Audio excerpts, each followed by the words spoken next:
So, we've seen that the kingdom of Israel is divided into two kingdoms now. The northern tribes, or the northern kingdom, and the southern kingdom. Now what we're going to do is just try and start off looking at what happens with the northern kingdom and then what happens with the southern kingdom. So the northern kingdom, if you remember, is led by Jeroboam, and he starts this dodgy idolatry with the golden calves. And throughout the history of northern Israel, you see them have big time problems with idolatry. And they end up having a very wicked king called Ahab. And Ahab marries a foreign woman called Jezebel, who brings Baal worship, or Baal worship, into Israel. And now the people start worshipping Baal.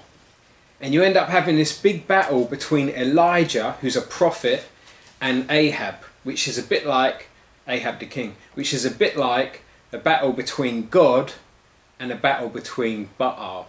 And you actually see God use the prophet Elijah to do all the things that the people of Israel thought Baal would do for them. So you see, with Elijah, you see him do stuff like provide food when people haven't got any food. That was something that people thought Baal would do for them. But God's saying, no, I'm going to do that.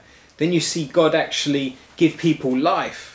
And you see all this stuff go on. God provides water after a drought.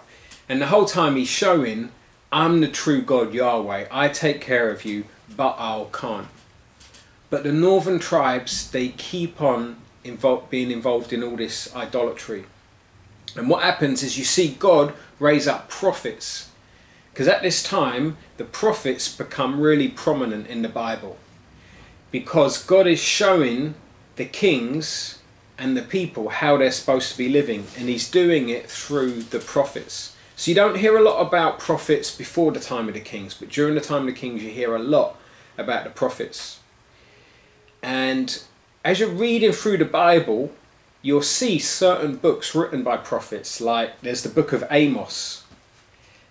And to understand these books, you've got to know who they're talking to. So it's worth using a study Bible like the ESV study Bible or the Reformation study Bible, and looking in the introduction of these books to see who they're written to. So for example, with Amos, you find out that Amos is a prophet talking to the northern tribes about how wicked they are being.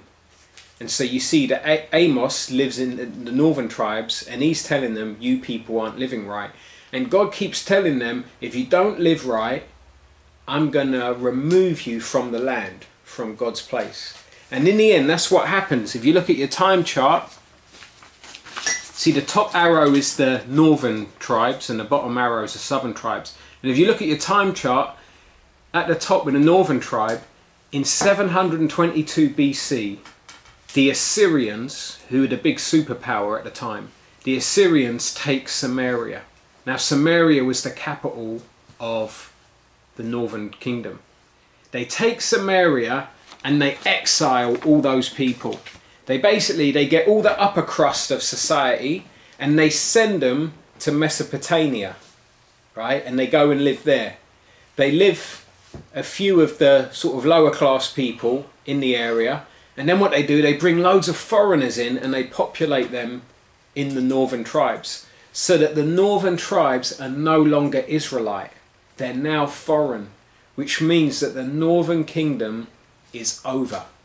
It's come to an end. And this is shocking because now it's like, what's happened to God's place? The northern kingdom is gone now. But then you look at the southern kingdom. So if you look at your chart, the southern kingdom, the bottom arrow, you can see that kingdom lasts longer.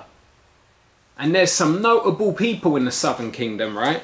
You've got King Hezekiah, who's a good king. And you've got King Josiah, who's a very good king. And you've got the prophet Isaiah. But you've also got Josiah's son, Manasseh. I think that's his son. Or is that Hezekiah's son? So I'm a bit confused now. To look this up in a minute. Got Manasseh, who's a very wicked king. And what happens, even though the tribe of Judah does better than the northern tribe, even though they do less idolatry than the northern tribes, they still turn away from God. And God punishes them by sending the Babylonians. So what happens is the Assyrian Empire is the big superpower, and they destroy the northern kingdom, and then after them the next super kingdom that comes along is the Babylonians. And in 586 BC the Babylonians take Jerusalem and they exile the people. They take them out of Jerusalem and they put them in Babylon. And now the southern kingdom has come to an end as well. So when you look at your chart here, you can see now that by 586 BC, that's 586 years before Jesus comes back, there is no Israel anymore. There's no Israel. And the northern tribes have been scattered all over the place. They've got loads of foreigners living there. The southern tribes now have been sent off to Babylon. There is no kingdom left, which leaves us with the big problem of what's going to happen to God's people in God's place under God's rule.